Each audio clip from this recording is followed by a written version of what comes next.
Hi, welcome to another exciting episode of the Andre The Beast Crayton Show, Season 5. And sitting beside me, I know you guys are already asking, who is that beautiful young lady? It's no other than the hottest new podcast coming out, Jessica Javens Talk. I'd like to welcome her as my celebrity co-host. What's up, baby girl? Thank you so much for having me, Andre. I really appreciate it. I'm so happy to be here. I'm having so much fun in Indiana. First time I'm here. I'm very impressed. So thank you for You're all coming of back, it. right? You moving here? No, Bringing the family to Indiana? That's a lot of people to bring, Andre. So you're getting ready to launch a new podcast this spring, Jessica Javens Talks. How did the name come up? How did that name come It has about? to be raw. It has to be straight to the point, right? So it's my name, it's talk. But the talk is all about an amazing thing. So it is a podcast about transforming a life inside out into a life you truly love, like I'm loving my life. Right. Before we introduce our guests, go a little bit deeper. You talk about transforming because we see a lot of podcasts that's talking about empowerment, beast mindset. What was a moment in your life that you can reflect to the viewers that they can resonate to why you actually did the podcast? I would say it started after my 40s. I went into another level in life, and a new change or transformation had to start. I didn't know how yet, but it really didn't matter because it just happened because that's how much I wanted it and how passionate I was. So when you have that dream, the house will take care of itself. You know what I'm saying? So it was one thing after another because it needs to be all quadrants of life. Andre, you know that you can't just be happy with your health and everything else is falling apart. It needs to be the whole thing. So that's what we talk about in my podcast, all quadrants of life. So health, physical, mental, spiritual, finances, family relationships, connections, community, all of that. Well, damn, you're a straight up smorgasbord. I love it. Make sure you guys tune in to the Jessica Javens Talk podcast produced by the iambeast Studio Network. Today, we're going to go deep. You like wine? Oh, man. Let's get started. What's your favorite? What's your favorite wine? That's difficult to say. I can tell you this, give you the basics. I don't enjoy sweet wine. Why? I like the real stuff. Why you don't like? Oh. If it's in a bottle and it says wine, does it really matter that it's sweet? You're gonna find out today, Andre. Okay, I'm gonna find out. Okay, so let me tell you about this guest that's coming on the show. A definitely wine connoisseur. I think there's a specific word for it. I don't know what it is, but he's gonna tell us what that word is. But he's getting ready to launch in Florida a wine bar. I'm definitely want to be there for that grand opening. But he's also an educator in the art of wine and the different flavors, the different textures. We even going to talk about a palate because I understand that you got to have a palate to understand wine. Yeah, it's a whole world of discoveries on that. I must really suck because we got tons of wine and I'm kind of like shocked. I don't even know what's there. I just go buy it. Yeah, we're not going to the supermarket anymore. We're going to learn how. And we're going to learn. And today on the show, all the way from Florida, is the one, the only Mr. Wine Connoisseur himself, Jason Javens. What's up, big guy? Hey, Andre, how are you? I appreciate it. Thank you for having me on the show. It's an honor, and looking forward to talking about my favorite topic. And let me first say I love the beard. Thank you. Likewise. When I grow up, I want to have one like yours. Thank you. So before we get into the wine, tell the viewers a little bit about you.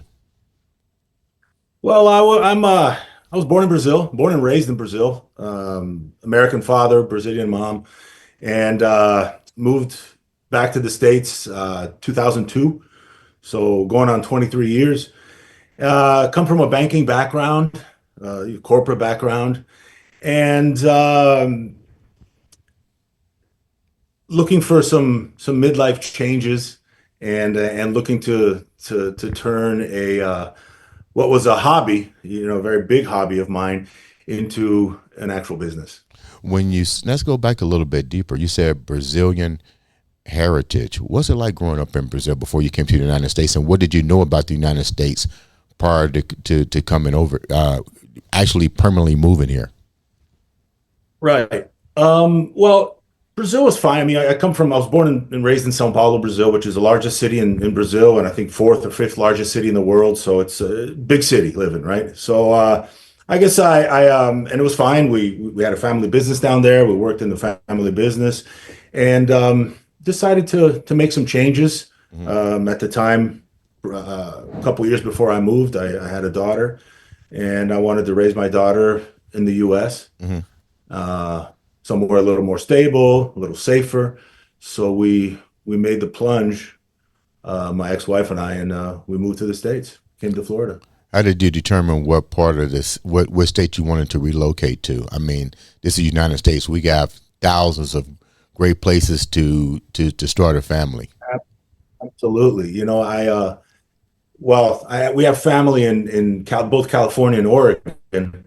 And obviously, my closer family at the time, my grandparents, uncle and aunt, they wanted us moving to Oregon, but we figured Florida because my ex is Brazilian, big family. So Florida was kind of like a halfway between Hmm. where the American family is and where the Brazilian family is. So it's just easier access. So we just kind of arbitrarily picked Florida, and it turned out to be a good choice. There's a large Brazilian community here, so the fit was nice for, especially for What her. is it like when you say Brazilian community? And one thing, let me tell you, one thing about the show is we educate, and a lot of the education is me asking questions.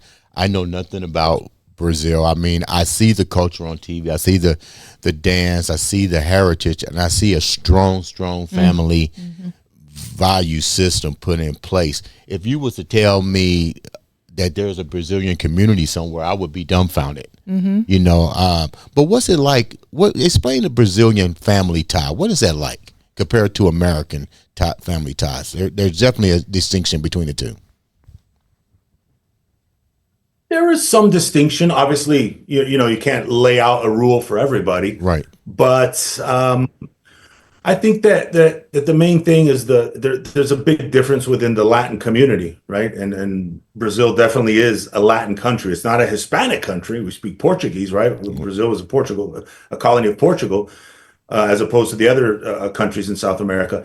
But we are Latin or Latino, right? So you have a little bit of that Latino feel, that warmth, and that the although my family's not very big, but you have very much that big family culture, right? And everybody's is reuniting with some member of the family over the weekend, and the big Sunday lunch and all that. So it's very similar to the Portuguese and the Italian Hmm. cultures, which are I would say both of the major immigrants that came to Brazil. Although today it's a melting pot, but Right. I think most of the immigrant portion came from Portugal and Italy. What were some of the most difficult transition moments for you and your family coming here from abroad that you can remember? Well, thankfully, I didn't go through the process that typical immigrants go through, which is you have to get a green card somehow, and then authorization to work and all that stuff. I've always been a U.S. citizen from birth, even though I was born in Brazil. I was registered there as an American citizen born abroad, Hmm. and and grew up always coming to the States, coming to visit. So at home we spoke English. I studied in an American school in São Paulo. So the American culture was very much inbred at Hmm. home. So for me, it wasn't much of a shock. Now for my ex, a little bit more, because then you feel a little bit more of that of the difference, even language wise, Hmm. right? But to me, it was in that sense, it was a smooth transition. I mean, you go through the regular, let's call them hiccups, right? Of moving to, even though I was a citizen, I was still an immigrant to the country. I never Right. lived here before, right? Right. So you're starting from scratch again. You notice things like, okay, your resume, all the experience that you have abroad really doesn't matter much Hmm. when you're in the country. People are looking for experience in the country. So my background experience in marketing, advertising, and things like that kind of went out the window, and I made a shift into banking early on, and I was in banking for about 18 years in the U.S. How hard was that to make that shift? Because when we usually get comfortable in one particular field, now you still have to make a living. You know, you got to have what we might call true sustainable income in a career because you have a daughter. How difficult was that, and how did the learning process change to go from where you went to in marketing to banking? Because now you're dealing with people's money and you're making decisions with financial institutions. Absolutely. I mean, there's a lot more inherent responsibility when you're talking about banking, right? Mm-hmm. But even though I worked on the retail end of it, I was a branch manager, then a business banker, and I held a number of different positions. You're in banking, you're always in sales. So my background was always sales and marketing and advertising and things like that. So when you look at the sales aspect, the team leadership aspect, I already had a team that I managed in Brazil. The leap isn't that great because Right. you're dealing with humans the same way, right? You're dealing with a product, and if you sell one product, you can sell the other.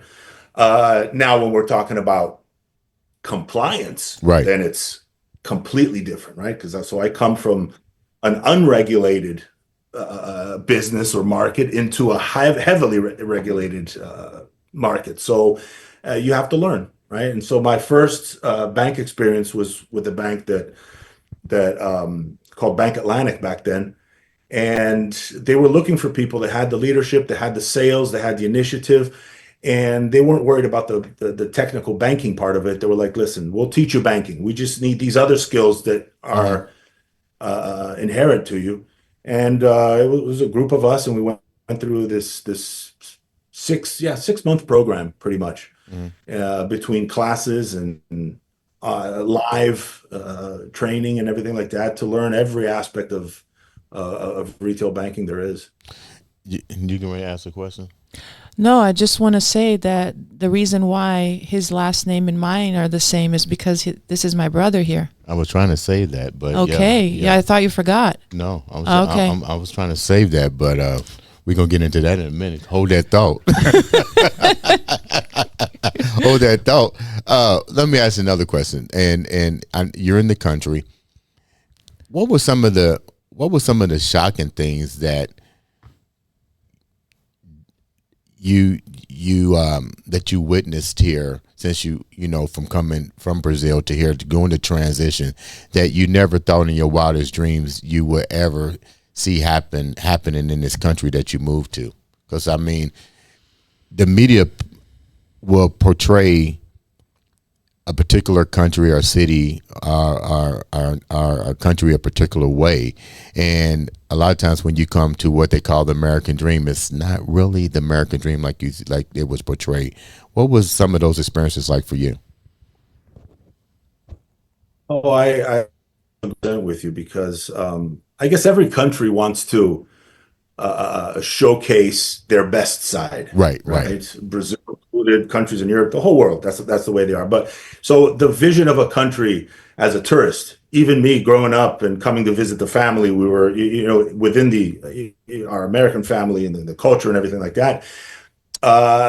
It's a different viewpoint than living the day to day, right, in the country. So yeah, of course there are a lot of changes. So that idea of the U.S. as being the land of dreams, right, the land of possibilities. I remember when I first moved here, a brother of a friend of mine was living here already, so we got together and he introduced me to some other people, and a lot of these were within the Brazilian community in Florida. And the number one topic of conversation with everybody was papers. You have papers. Oh, for you, it's going to be, you're a citizen. For you, it's going to be a piece of cake. You don't have to go through immigration process because all these people went through all that, right, in order to get their, whether it was a green card or citizenship or something like that. So they're looking at me like, for you, it's going to be a walk in the park. And it's not a walk in the park. Well, you just have, okay, there was one step that I didn't have to go through, which was, yes, deal with my legal immigration, right? I could just get a job, move to the country and get a job the next day if I wanted to. Right. But you have to reinvent yourself. I believe that even if we moved from the U.S. to Canada, which is a very, very similar culture, you're still kind of okay, trying to get situated within the country, trying to figure out what's what and who's who. So I think we all go through some of these challenges, And I guess my challenges were more towards work, right? Having not only to change countries but change a career. than culturally speaking, Right. right? But they're challenges nonetheless. Now, let's go back to this particular addressment. Mm-hmm. Your brother. Mm-hmm. I'm gonna go back even deeper. You and your sister carry a good bond with each other, right? Tell me how tell me how the duet happened with you guys singing together, where she sings a song and you play the guitar. How did that come about? What's up? I told him about what's up. Really, we're gonna bring that up right here? Yeah, we're gonna bring it up. You never know what you're gonna get on this show. Hey, Jessica, watch out for those childhood stories. You know, you have to have Yeah. some filter there. How did that one? I thought it was beautiful when she shared that. How did that happen, man? It was, and when she told me, I was like, "That's kind of cool." That's I love this about him. He just took upon himself to learn guitar. He never had one class. At the age of 14 or 15, he started it, and he became amazing. Anyways, I'll let him tell you. So tell me how that song came about. That song in particular. Yeah, well, let's slow down with the amazing first of all. You know, it's just, but yeah, I'm self-taught with guitars. You know, I always liked it. Never had the patience to go to class. So I've been playing guitar since I was, I don't know, probably 15. And Jessica, so music was always a big thing at home. You know, I was in my bedroom blasting my stuff. She was in her bedroom blasting her Yeah. stuff. You know, and so we were always very musical. And she loves to sing. She has a great singing voice, and I don't. So, although I like to sing, I'm not, you know. Yeah. So the idea was always nice. Every time I had some kind of song that you know was either played by a woman or would better fit a higher pitched voice than mine, I'd love to always play and sing with Jessica. Yeah, so that's fun. It was fun. We were when we were with our friends. You know, we sometimes just sat down and with all of our friends there Yeah. and just hang out. And he would play and I would sing, or we would sing together. It was special. So what are some of the memorable moments that you give me? Give me three memorable moments, and I'm gonna give the same answer to your brother that you remember about your brother that today has impacted you. I think it's the bond that we share. I remember having this experience of us being together with our friends and singing throughout many years of our lives. We traveled together. We had many friends in common. So I think that just as we were growing up into adulthood, it just strengthened our bond, and so much so that when I moved to the United States, I moved, you know, where my brother was. I moved in 2006, a few years after him, and so we were always together. We're not far apart, and that's why I'm in Florida too, and I love it there. And I love that he's just a few minutes away, you know, from where I live, and then our kids and everybody. So anyways, that's one part of it. The second part is I like that he's older than me, so I always could look up and learn from him. He always knew more. We were very competitive, by the way. So like even playing Monopoly. Why do I not? Why do I already know that? Yeah, I don't know. Yeah. But maybe okay, I'll tell you that later. So, like if we were playing Monopoly or at cards, he would always win, right? Would he cheat? Huh? Would he cheat? I Did you ever see him take a couple I extra $100 didn't. bills? No, I did. I don't think I saw him cheating, but I do know that there were times that I just started crying because I would never win, and he just started laughing. And give me one more. I like that he helped me throughout school. He would always give me tips of how to deal with the kids. The kids that were mean, you know, the bullies and all that stuff. Really? Yeah. So he would tell me, no, this is how you answer them. And this, I'm like, oh, okay, I'll go with that. Okay, now let's flip the script. Give me three impactful moments that Jessica had on your life. I think the first thing I'm going to mention is not really a moment, it's just an overall, right? So Right. Jessica always, I think, looked at life a little more seriously than I did, right? Right. I was I don't know another word to describe it, but I was the slacker and she was the serious one, you know. I was and she going to the say one the that would black study. sheep. The black sheep. That would I'm the black sheep. So I think that in certain occasions in life, she kind of held me back on certain things that were good, you know. And even though she was my younger sister, that I could kind of use her as a good example. as opposed to my, what is it, black sheepness. Okay. Um, another, but at the same on the same token, now going to like a second item, a couple times during life where I was caught red-handed, and I'm doing something I'm not supposed to do, and so I'm talking about when we were, teenagers or kids, things like that, nothing, serious, but but she kind of backed me up, in the sense of she didn't go run and tell my parents, she would just, keep it together, and these are some stories that came years later when my dad's passed away, but my mom doesn't care anymore. So now it's a thing that you laugh about, right? Right, But back right. then, I would have probably had a red behind for doing. So in that sense, those are things that I guess for the Jessica made an impact on me. And of course, she's my sister. I love her. I love the fact that we live close to each other, so we can have our family's so small, Right. so we can have this. Now, let's move forward now. So you have ventured off into another part of your life, Yeah. wines. How did that come about? Well, I've been a fan of wine since early 20s. I've been drinking wine. Obviously, not to the intensity. I'm not talking about quantity. I'm just talking about, right, the seriousness or the dedication to it as I do today. Hmm. And I guess I started off like most people do with, red table wine, the sweet stuff. I think Jessica mentioned before. Although when we get to sweet wine, there's a couple of interjections that I have in there regarding sweet wine. But I Bring started with it. the cheap stuff, right? I think Right. like most people do. And then little by little started developing, started meeting people and talking about wine. And it's always interesting. I think with everything in life, right? When you have somebody that takes you by the hand and kind of shows you things and kind of guides you through a process, whether it's one person or 50 people, I think it's easier for you. And that was my case in wine, right? Early on, I liked going into, whenever I had the opportunity, going to a wine tasting or a wine event and kind of listen to that story behind the wine, not only the technical sheet of the wine, like, oh, this tastes like this, tastes like that, but a bit of the story of the winery. Sometimes you're in a wine tasting with the winemaker or the owner themselves, and you hear that passion in their voice, and they're talking about, right, their passion. You can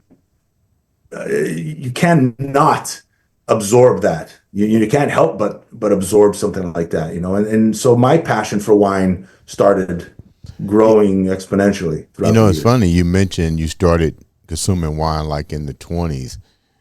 I didn't start having my first drink till way, way later because I've always been an athlete, and I know some athletes do drink, but in professional bodybuilding, that was almost like complete taboo. I didn't do it, didn't want to do it, but I remember the first time I tried some wine.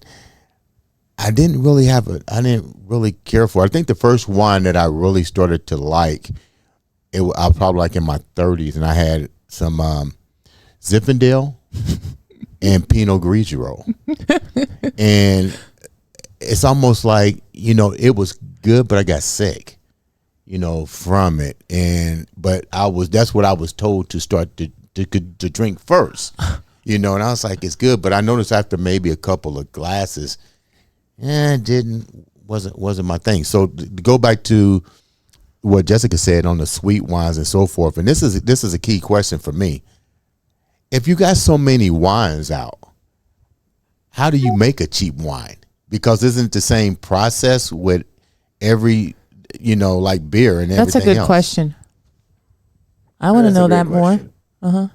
So yeah, I mean, if you look at the process as fermentation, yeah, every wine is a fermented drink, so every wine goes through the same process of production. Right. Now, the difference is, you ask, like, why do you do cheap wine, right? So there are companies that mass produce wines, and those are what we call supermarket wines, right? And we all know some brands here or there. We're not going to mention them, Right. and they're inexpensive wines. They're cheap wines, really, for people that don't have. There's tons of people that like wine, enjoy wine, want to drink wine, but don't have the budget or the willingness to go and spend a couple bucks more on a bottle of wine, right? So they stick to the $4 or $5 bottles of wine that you can find at any supermarket. And those are the wines that I call them the McDonald's of wines, right? So if you're a person that enjoys wine, period, but not to the level of really analyzing nuances and really kind of tasting the wine and enjoying it as not a drink to quench your thirst or get a little buzzed with the alcohol, but something that you want to enjoy on another level. And you don't have to, right? Not everybody has that desire. But when you have that, you have the person that goes to the supermarket, they buy their $5 wine, and that wine, and why I call it McDonald's of wines is because every time you go to McDonald's, you get a Big Mac, and you expect that Big Mac to taste exactly the same, whether you're in the US, whether you're in Brazil, or whether you're in China, right? You want that Big Mac experience. If you go somewhere and the Big Mac is different, you're like, what's this, right? Is McDonald's the best burger out there? By far, it's not, right? But they guarantee that you have that same experience. So some of these cheaper wines, they'll guarantee that you have that same experience. So it doesn't even, we talk about, and we can go into that if you want, vintage of wines and things like that, right? Yeah. Every wine producer puts, oh, this is a 2023 wine, 2022 wine. Some of these wines, they just put it on the label for traditional purposes, Right. because that's what's expected in wine. But for those wines, it doesn't make a difference if you're drinking a 2019, a 2024, or a 2015. They're always going to be the same, right? And they achieve that by additives in the wine, unfortunately. Right. And that's where it comes into people having headaches. Oh, I got a headache with wine, or sulfites. Wow. There's a lot of stories and theories of why people get headaches with wine, and most of them boil down to two things: wine with a ton of additives because it's an industrialized, mass-produced wine, and you didn't drink water enough. You're dehydrated. You mentioned, I'm glad you clarified that, and we do like to educate our listeners. You said something that I thought about during the conversation. You mentioned the word mass production. So with that mass production, to me, and I'm not a wine expert, but I'm just trying to think chemically wise, the mass production doesn't allow the wine to actually, like you said, fermentate long enough to make it really to avoid it being cheap, I guess is what I'm trying to say. If it was able to sit long enough, it would probably change the texture and the fermentation process. Because this is the fermentation, the longer the wine sit, the better. But because now it's being mass produced, you're trying to almost accelerate you're taking it away. and taking it. Yeah. What's your take on that? So you have a point there. I'm not going to say that they didn't ferment enough, because you have to ferment in order to have wine, right? Otherwise, if you under ferment it, you're still in that grape juice kind of category, right? Mm-hmm. So when you're fermenting wine,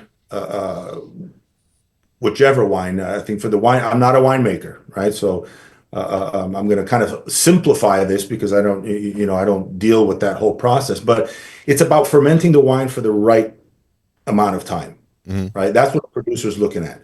If you hold it in longer, the wine's going to be drier. If you take it out sooner, the wine's going to be sweeter, because even though we drink dry wine, the grapes are super sweet because the sugar is what through the fermenting process is what turns into alcohol, right? But yeah, they do gimmick the wine. So for example, some wines, they want to be, because everybody, I think one of the first notions, or for one of the first tastes that everybody says, "Oh, I can feel this taste in wine," is the oak, is the wood. So some wineries, mass production wineries, they'll use gimmicks. So they won't necessarily age their wines in barrels, which barrels have a super high cost and they take long, but they'll mix wood chips in the wine. Oh.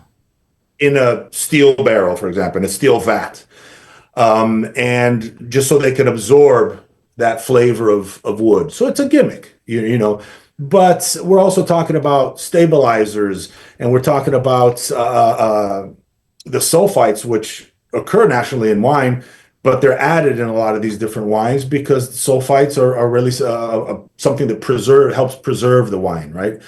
So and other junk that they put in there, I don't even know what chemicals they put in there to kind of stabilize it and make it, because listen, nature is different every year. Right. The weather is a little bit different every year. One year you get a little more rain, next year you don't. I mean, even us here in Florida with the oranges, there are years that we have a better yield than other years because it's nature. Right. And with the wine, with the grape, it's the same thing. So these guys, that's why there's a difference between one year and the next. Why do people say, oh my gosh, this 1999 year was phenomenal? Because, all the stars aligned that year. They had a perfect weather and this, and that, and they had a higher quality wine. Whereas in the next year, it was, good wine, all right, but it's not considered the high quality of that special year, right? And with these cheap wines, they want you to have that better quality experience or within their consistent, right? Yeah. So they stabilize the wine every year. I need to ask you this question. Yeah. I had no idea that certain individuals cannot drink wine that has oak and cork involved in this process. What's your take on that? I didn't know this. I had a client that was on, I guess was on the show, and she says, do you have wine that has not been infused with oak, like you was talking about the oak, or processed with oak, or has the cork oak screw attached to it or something like that? And I was like, I don't know what you're talking about. Yeah, I never heard that before. Yeah, she's allergic to it. She's allergic to the way in which it was processed. It was processed in an oak barrel or a cork containment. She could not drink it. Wow. She has to go to a restaurant and she says something about, do you have wine that's not cork something and infused? And I was like, holy crap, I didn't even know that kind of stuff exists. What's your take on that? Have you ever heard that before? I am just dumbfounded as you were when you first heard it, because I've never heard of that. I've never heard anybody that has I've heard of all kinds of allergies, but never a sensitivity to oak or this was like cork. literally 2 weeks ago. They came to the studio and they was like, you have wine, and I said, yeah, and she was asking me some serious questions. I said, look, I don't drink wine, but that's a new one on me, so I might just start asking people, are you allergic to the cork? Yeah, that's a special arrangement. Person has to put it down before they arrive. Yeah. So do you ever heard of anything like that before, Jason? No, but I hope I don't ever catch that allergy. But the good thing for her is that there are tons of thousands and thousands of options, right? Because there's all different sorts of ways which wine is what the bottle of wine is closed. So there are wines that are unoaked, we call them, right? That's what she said, unoaked. Yeah, that was it. Yeah. So they're aged in steel vats, or some are in clay amphors, big things of clay, or cement or concrete, right? Right. So and there's a true purpose. This doesn't mean that the wine is inferior by no means. Right. Oh. It's just a different style of wine, right? Different wines. You have the screw tops, right, which don't have a cork at all. Right. You have some wine that's sold with I don't know how she does. I'm assuming she does okay with synthetic corks. So there's also a number of. I think she just says she goes to restaurants, because I did ask her. I said, well, how do you do that? Because I've never heard of it before. She said she would simply ask, how was it infused? And kind of like what you just said, how was it made, and make sure it doesn't have a thing on it. If not, it will mess her up. And I was like, wow, had no idea. Wow, I didn't either. My next question to you is, let's talk about the different types of wine. What are your top wines? Let's start with the top tier. Like, give me 5 good top white wines, red wines, Rieslings, and Moscatos. Oh, I said Rieslings. Yeah, the now, sweet I do ones. like Rieslings. Yeah, I do like it. But I like to sip on them. I can't just, I can't drink Moscatos anymore. It makes me sick. I can only have dry wine now. Why is that? That's a good question. And then answer my other question. Why is that she can't drink it no more? I think because a Moscato wine is typically, it's not full on sweet, but it's like a semi-sweet or semi-dry wine. So maybe she's referring to the sweetness of it. Yeah. Right. Yeah. Okay. So give me your countdown. You want That brands or you want type of grapes? Because it. we're not going to talk brands. We're going to talk regions in the world, Okay. Yeah.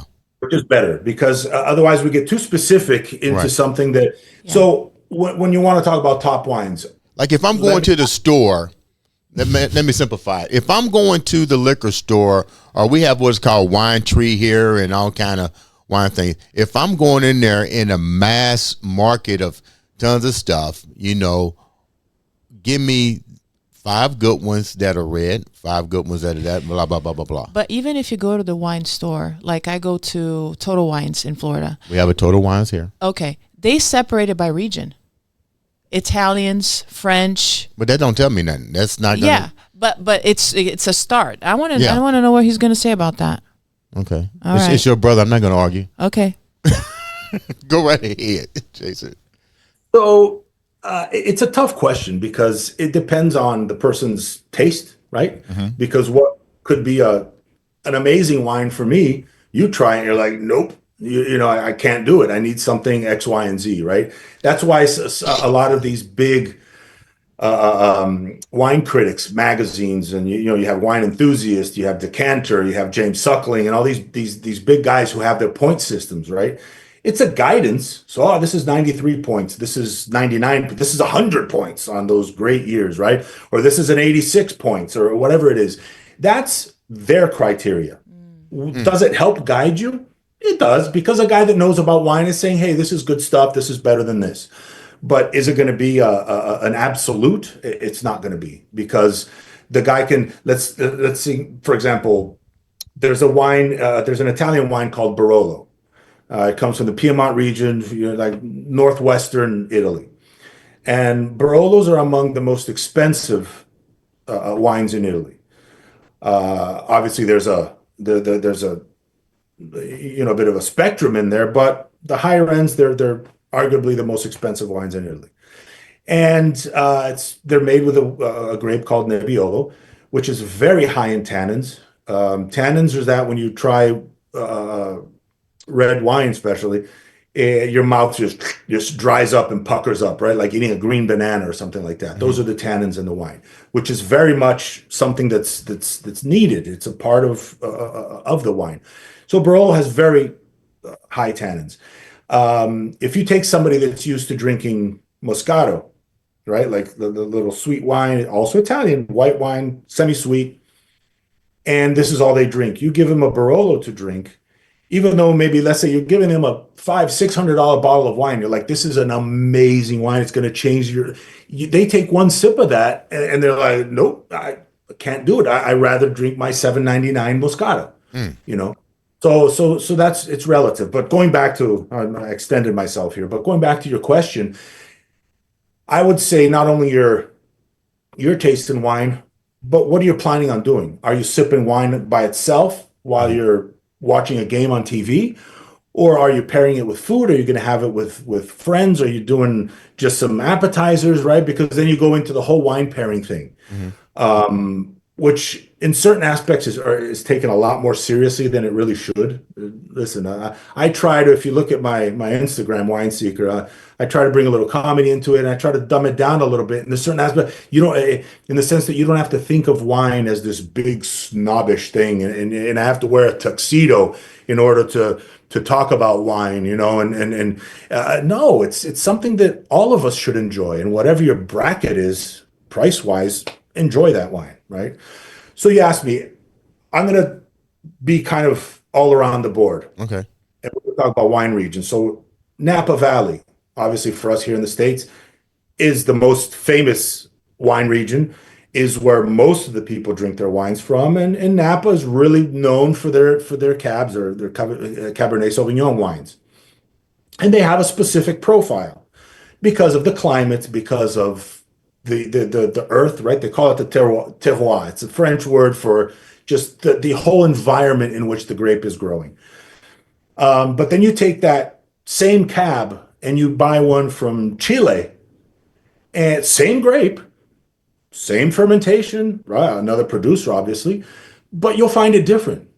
Chile is a little bit more of a cooler climate, so you'll find that in the wine you don't have as much, like a Napa Cab, as much as that big boldness, red fruit, sometimes even like cooked fruit, cooked strawberries, jammy, we call it, right? You're going to have it a little more restrictive, a little drier. You're going to have fruit, but you'll have probably a little more earthy tastes in it. The same thing if you take the same grape, Cab, and you're taking it from France, right? So it really depends. So Napa Valley is a great place to buy wine from, uncontested. Talking about some countries, France, most of the grapes that if I tell you to name 3 or 4 grapes, even if you're not a person that the person isn't somebody that knows a lot about wine, they'll probably say, okay, Cabernet Sauvignon, Merlot, Chardonnay, and Sauvignon Blanc. They're all French grapes. So the whole world has really been populated by French grapes. So France is, in a lot of senses, the mothership, right, of wine. But then you go to Italy, they have Nebbiolo, like I told you before. You drink Pinot Grigio, another Italian native grape. So every country in the world, a lot of times they have their own native grapes. Even in the U.S., people don't know that. On the East Coast, we have Norton. Norton is an indigenous grape from the U.S. that is used to make wines. Can you walk into your wine shop and buy a wine made with Norton? Probably not, because they're normally smaller wineries, smaller productions. But if you adventure, if you're out and about in Georgia and West Virginia and in places like that, you'll find at wineries wines made with our own indigenous grape Norton. So That's so cool. Man, I'm mesmerized. I'm gonna have a glass after this. I don't know what I'm gonna open up, but I could listen to this all day. It's so Yeah. educational. I love it. yeah. So you mentioned, before we wrap up, you mentioned food, and I mean, you can just go on and on with wine. I everything that you're talking about, I hear it, that you need to do white wines with fish, and so what's your take on all that? Is that really true, or is this just, because you just said 2 parts? If I'm a Moscato guy or a Riesling guy, am I really gonna drink red wine with a steak if I'm used to doing that? Am I making any sense on what I'm saying with this, Jason? absolutely, I talk about that stuff all the time, and it's really interesting you brought that up because, yeah, there are some notions, right? I mean, everybody knows that with a steak, it's red wine, and with a salad or with fish or seafood, it's white wine. But there are nuances in there as well. Right. There's some that you really can't change much. I Mhm. mean, you're gonna have some grilled shrimp, or you're gonna have some ceviche in a Peruvian restaurant, and you're bringing out a big, bold Napa Cabernet, like I told you. The tannins in that wine are going to shock with the iodine that's in the fish, and you'll get like a metallic fishy taste in your mouth. So it's really going to Oh, be an Oh, unpleasant experience. wow, didn't know that. Now, you talk about a Pinot Noir, which is a red grape, but it's all the way down here on the scale of lightness or boldness of the wine, right? It's a Right. much lighter wine. It's a more delicate wine. So you can take Pinot Noir and have that with seafood, not a problem. Yeah, So you're there are right. I've some. had that, and I love that. I love that Yeah. kind of wine. We just had some for my nephew's birthday, and it was superb. And we had it exactly with seafood, and it was, look at that. yeah, it was great. Um, it's another question I got to ask real quick. I'm gonna let you ask a question before we wrap up. I remember on my birthday. This was like the first time I had wine. I remember now. Thank you, universe, for that and download. I mixed white and red wine, and I had the hangover like you would not imagine. Was that a placebo? Because somebody said that's what happened to me. They said you never should mix red and white wines. That was the first time I ever had them to drink. But how much did you have? Quite a bit. It was my birthday. Okay, so that's probably the problem, in my opinion, because wine tasting, that's what you do. You try several wines, but you're not, You know what? I appreciate that input, but I'm gonna ask the expert. Okay. What do you think about it, Mr. Expert? And she's, yeah, I have to admit, she's kind of on the Yeah. button there.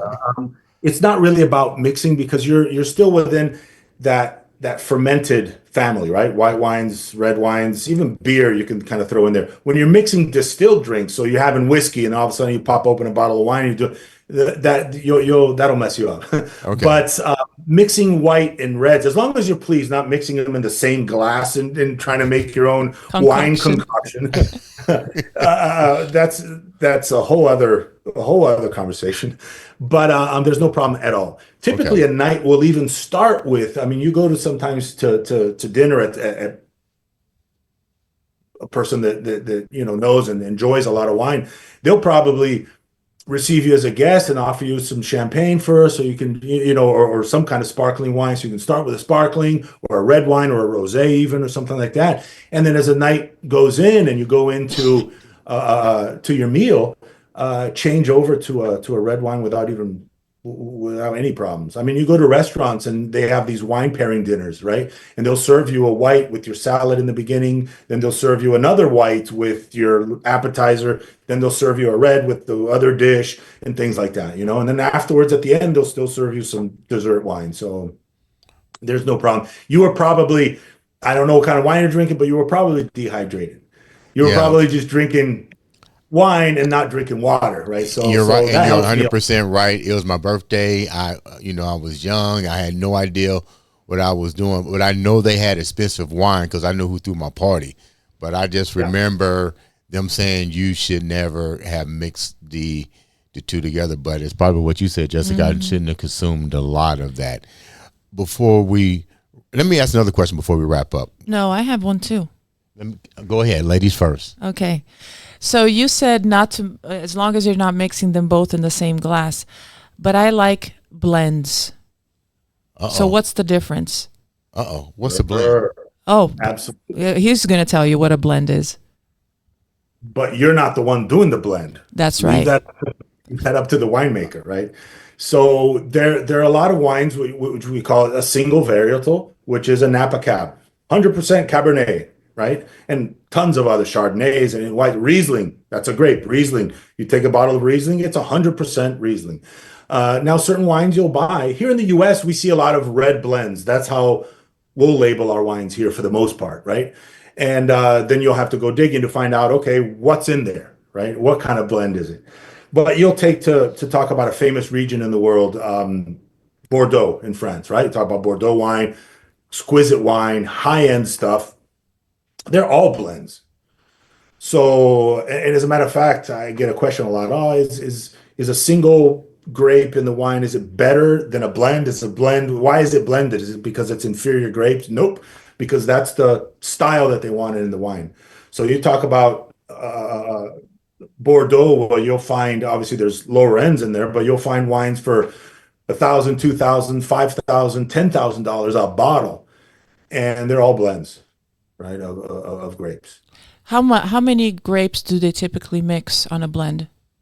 It depends. It depends what Really? wine you're tasting, who's making it.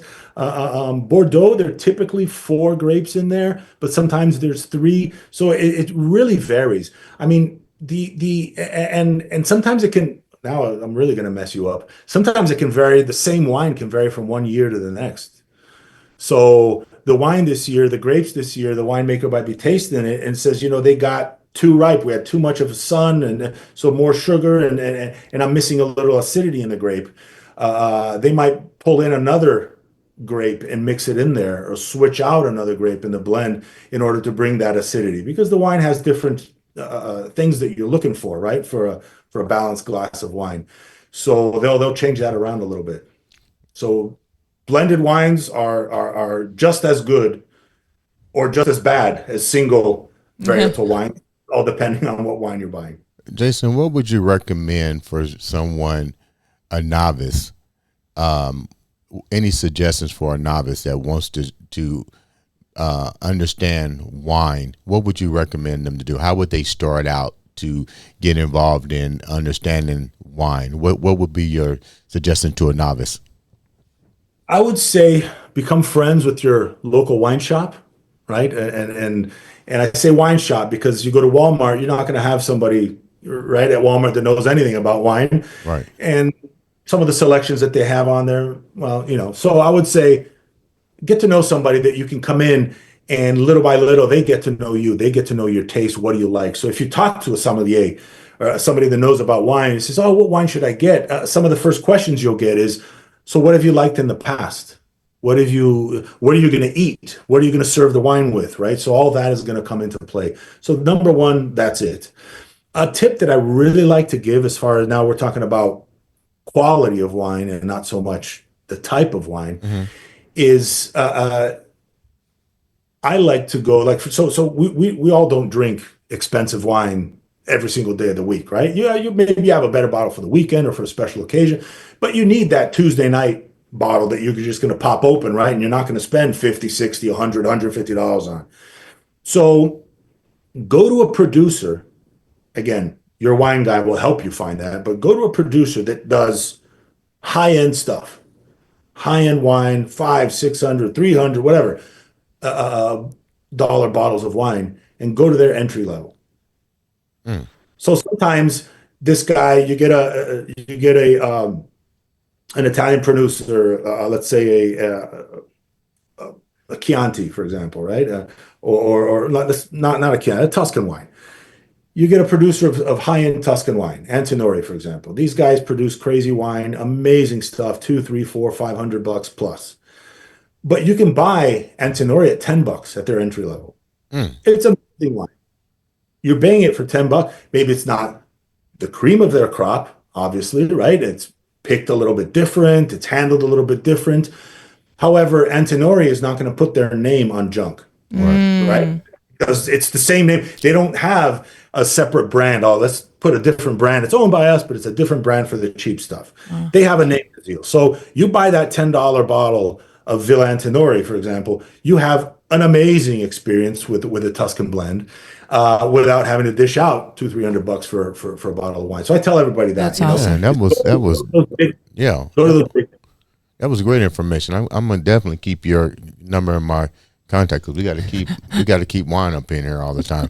Before we wrap up, you're doing another amazing things right now. You're getting ready to open up a wine bar. Tell me a little bit about that and not the exact day because nobody knows exactly when you go open, but tell us the reason why and what's this going to consist of and probably about when it's going to launch. So this is an interesting story because so I have partners in the wine bar, and they were former clients of mine in banking, and we we we got a closer relationship than your regular banker and client relationship, right? I was their banker for a number of years, and they're already kind of in the business, right? They have a club in Fort Lauderdale. They have a couple bars that they run. So and most of them, their background is hospitality to begin with, right? Mm-hmm. As opposed to mine. So we just started talking about wine and talking about what if, and the idea just started growing out of there. They had an idea of maybe at their club doing a pop-up of wine one night, right? Just maybe have me there introducing wine to the people that are there. But that never happened. The idea just kind of progressed into a wine bar. So we've been on this road for about a year and a half, a little over that. It's a long road when you're looking to, with construction and build out and all things like that. But we're almost done. We're hoping to in April we'll be open, Okay. and we're just about to start hiring now for our team. So that is something that for me is a big deal because that is truly, aside from some of the wine classes and tastings that I do, I mean that's truly me getting into the commercial side of things, into the business side of wine. What's the name of the location and where it's going to be located at? So Through the Vine is the name of the bar. Love that name, Through the Vine. And we're in a neighborhood called Flagler Village in Fort Lauderdale. It's a very nice area. It's gentrifying. It's becoming amazing. It's a very hot spot. Okay, I'll definitely be there. Now, you also are independent where you go out and you do setups and educate and so forth. Tell me a little bit about that and what do you do on that end? Well, I do private functions, right? So I've done from birthday parties to to to bachelor parties to corporate gatherings. So we just put on a program. I have different options of I call them experiences, right? So different experiences the person can choose from, or the different tastings they can choose from. And we bring everything. We bring the wine. We bring and build on set all the charcuterie boards and everything like All the that. pairings. Yeah, all the pairings. So you'll be wine and dined. All the while I'm there just talking about wine, answering people's questions, introducing the wines that we're tasting, that whole idea of taking them by the hand, right? And walking them through the process. Oh, I've never been on a tasting before. Well, let's smell this. Can you smell this? Without influencing too much, because Right. the suggestive mind is very powerful, but kind of guiding the people through the process of tasting wine. How can the viewers reach out to you to be a part of your new establishment, and how can they contact you if they want to use your services? Absolutely. They can contact me on my personal email, which is jasonjavens@gmail.com. And on my Instagram, it's called Wine Seeker. So it's @_Wine Seeker_. And that's where I kind of make wine something for the people, something for the public, right? We're not going to take it too seriously. We're going to talk about suggestions and pairings and things like that. We're also going to goof off a little bit to keep things light. But that's where we'll have good contact. So anybody can feel free to DM me on Instagram, or send me an email or something like that. And I'd be more than glad to engage. This has definitely been a great educational experience for not only myself, but definitely for the viewers. I learned a lot today. Jessica, thank you so much for getting in contact with you, brother, and having to come on the show. It's crazy. We got tons of wines in here. I know nothing about them, but now I do.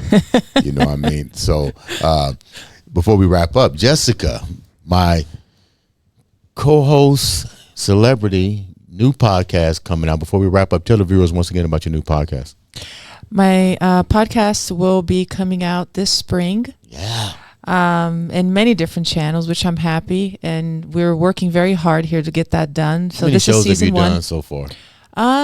I would say maybe 25 shows so far, roughly. You're a workaholic. Well, yeah. But it's informative. That's the beast mindset, right? Yeah.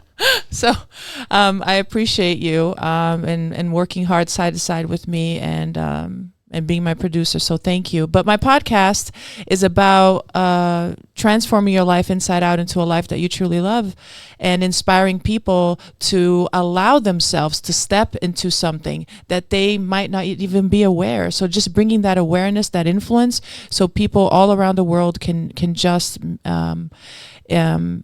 live a life they love and make it a better world. Make sure you guys tune in this spring for Jessica Javens Talk Podcast. Jason, thank you so much for taking time out to come on the show. Ladies and gentlemen, this has been another exciting episode of the Andre The Beast Beast Crayton Crayton show.